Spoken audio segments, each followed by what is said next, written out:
Oui, Amélie? Est-ce que tu peux m'aider pour purifier un de mes produits? En fait, Ouais. j'ai 1 gramme et ça c'est mon produit et j'aimerais savoir quelle colonne je peux utiliser ou alors quel solvant je peux utiliser pour le purifier avec la crème flash. D'accord. Donc là, le petit au-dessus, c'est aussi une impureté, je suppose. Oui. Donc si tu as quand même 1 gramme de produit, tu en as quand même pas mal. Donc je Mhm. pense qu'il faut que tu utilises, tu vois, une colonne comme ça, 45 grammes. D'accord. Par exemple, là, moi, je suis en train de purifier 2 grammes de produit, mais j'avais un peu une CCM de ce type-là, mais sans la petite tache. Donc là, je D'accord. pense que c'est un peu plus difficile à purifier. D'accord. Tu sais, moi, je voulais te parler de mon projet de réversion tumorale parce qu'il a beaucoup avancé avec des mots simples. Déjà, j'expliquerai que aujourd'hui, on soigne le cancer en essayant de tuer la cellule cancéreuse. Et mon projet est différent, il est innovant. On cherche plus à inverser le caractère malin de la cellule cancéreuse. Et donc la suite de l'étape est de valider l'activité de ces nouvelles molécules, des nouvelles molécules, chez l'animal pour montrer une efficacité antitumorale. Programme qu'on mène actuellement, donc on est en collaboration avec des biologistes, des médecins, des collègues de l'IGR, de l'Institut Gustave Roussy, et ce sont eux qui vont mener donc ces études in vivo chez l'animal pour démontrer la preuve de concept. Il faut lever des fonds pour permettre de réaliser ce type d'études qui sont coûteuses. Heureusement qu'on a eu la labellisation par la Ligue contre le cancer, et c'est une fierté, en tout cas pour nous, en tant que chimiste médicinal, d'avoir ce type de label. Donc ça nous permettra d'aller un peu plus loin dans nos études sur la démonstration de leur activité in vivo. Ouais. D'accord. Après, ça me semble logique. C'est un projet qui est innovant, qui va à l'opposé des méthodes et des techniques utilisées aujourd'hui. Donc ça me semble logique que ça prenne du temps et que ça prenne de l'argent.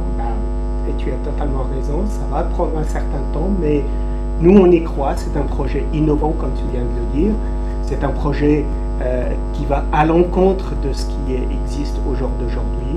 Là, notre objectif, c'est de pouvoir démontrer, bien évidemment, avec ces molécules-là, qu'on est capable de réverser ou inverser ce caractère malin des cellules tumorales. Et on a bon espoir pour y aller le plus loin possible.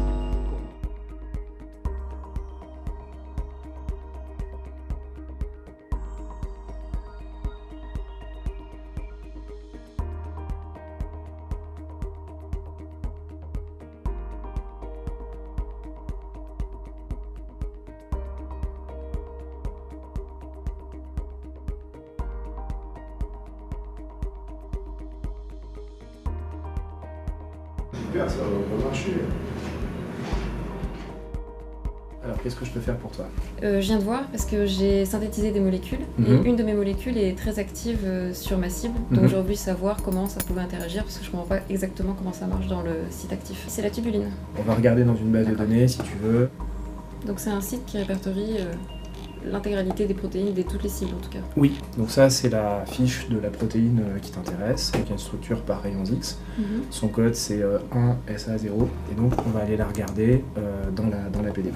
Donc voilà la fiche dans la PDB, donc tu vois c'est bien la tubuline ici, d'accord, alpha, bêta, et en fait elle a été co-cristallisée avec un ligand. On va faire un premier essai là-dessus, donc si tu veux déjà on va visualiser la structure. Donc, la structure apparaît à l'écran. Et puis là je vais te montrer le site actif. Donc ça c'est la molécule qui est cristallisée à l'intérieur de la protéine. Et on va enlever cette molécule-là et essayer de placer la tienne à l'intérieur de la structure. D'accord, super, merci. Ok. Donc là, tu as un logiciel de dessin de structure chimique. On sera ce qu'on appelle un amarrage moléculaire. Et donc en fait, le logiciel aura les deux, la protéine cible et ta molécule séparées, et il essaiera de placer ta molécule à l'intérieur.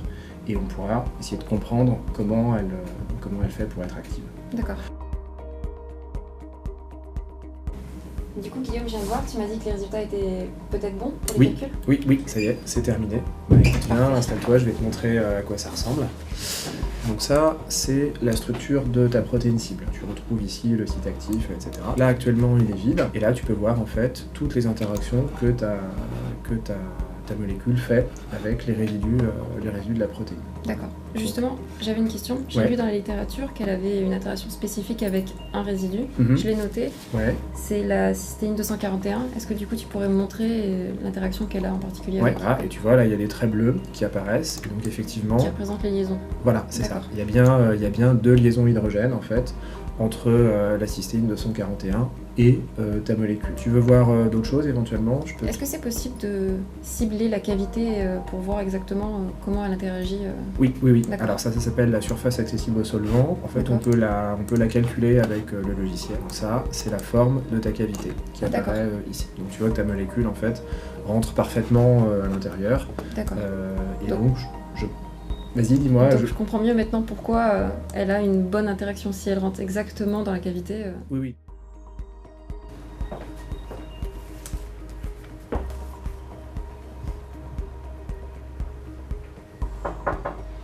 Oui. Salut Alain, ça va? Ça va, je te dérange? Non, pas du tout. Je me permets de te déranger parce que j'ai une structure un peu difficile à élucider. Oui. J'ai fait la RMN du proton, comme tu vois, et malgré tout, j'ai un beau spectre. Ouais. Mais il y a certains signaux un peu difficiles à interpréter, notamment un signal ici à 4,5 ppm. Ah oui, je te comprends, il est assez ambigu, ouais. Dans un premier temps, je te proposerais peut-être de faire des 2D, je sais pas si t'as eu le temps de le faire. Oui, bon, j'ai eu le temps de le faire. J'ai fait l'ensemble des analyses Oui. de RMN 2D. HMBC, HMQC, Ouais. même Noisy, mais D'accord. malgré tout, il y a certaines C'est corrélations pas évident. que j'arrive Ouais, pas à ouais. expliquer. C'est vrai qu'ici, tu as un groupement isopropyl qu'on pourrait peut-être mal placer dans ce type de cas. Il faut vraiment passer à la spectrométrie de masse. Je sais pas si tu as moyen d'avoir un rendez-vous pour faire du cut-off. J'avais pas encore pensé à ça, mais... Je pense qu'on devrait aller sur la salle du cut-off et voir ce que ça peut donner sur ce produit. Tu Bah, l'as sur toi, ce produit? Ouais, bah je peux aller le chercher, Très bien. venir avec un Bah échantillon. écoute, on y va alors. Ok, Super. parfait. Merci beaucoup, mec. Écoute, voilà, donc on a analysé ton produit là, et contrairement à ce qu'on a pu observer tout à l'heure, bah, ton produit est pas si propre que ça. C'est peut-être ces impuretés qui t'ont gêné pour déterminer le groupement, l'emplacement de ton groupement isopropyl. Il y a un fragment qui est assez intéressant ici, est-ce que ça te dit quelque chose? Donc le fragment à 146, ah oui, effectivement, il me permet de savoir exactement où est l'isopropyl, ouais, donc sur quelle partie de la molécule est l'isopropyl. Ah bah, je pense que là, oui. C'était vraiment la chose qui nous manquait pour déterminer entièrement la structure. Ouais, c'est très bien. Bonjour Sébastien. Bonjour. Je viens de voir parce que j'ai avancé dans mes synthèses et j'aurais voulu savoir s'il était possible de tester une de mes molécules. Oui, pas de problème. Donc on va monter au L2 et puis donc je vais te montrer un peu plus en détail comment ça marche. D'accord, très bien. Voilà, donc nous voilà changés, donc on va rentrer dans le laboratoire.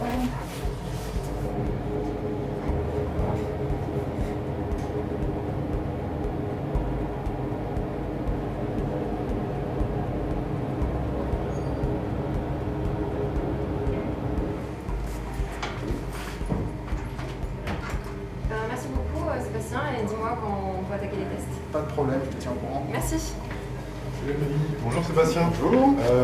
Excuse-moi de te déranger, j'espère que je t'importune pas. Je viens de finir la synthèse totale d'un produit naturel en fait, et je me demandais si c'était possible de faire des tests sur parasites. Oui, pas de problème. Justement, on est juste devant le L2, donc je vais prendre ton produit et puis je vais le tester tout de suite. Ok, bah, merci beaucoup, bah, je vais le chercher, je reviens. Pas de problème.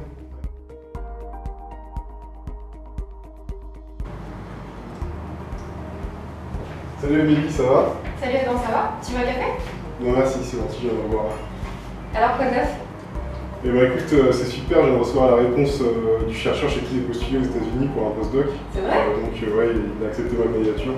Donc c'est bon, tu pars en postdoc. Ouais, donc à la fin de la thèse, dans 6 mois, je pars 2 ans à Chicago. Excellent. Ouais, bah, je suis très content. Et toi, t'as des projets pour la pré-thèse? Mon brevet vient juste d'être accepté, comme tu le Ouais, savais. super, ouais. Enfin, normalement, c'est censé le savoir, mais pas trop. Et du coup, j'espère pas faire un postdoc universitaire, mais j'aimerais bien rentrer dans l'industrie. Ah, t'es plus privé qu'académique, toi? Je me dis que le brevet, ça va sûrement m'aider à aller dans l'industrie. Après, on verra. Non mais si, ça donne des contacts en plus. En tout cas, c'est une bonne nouvelle, il faut qu'on le fasse. Ouais, ton ça postdoc. s'arrose. Ouais, ça s'arrose. Super.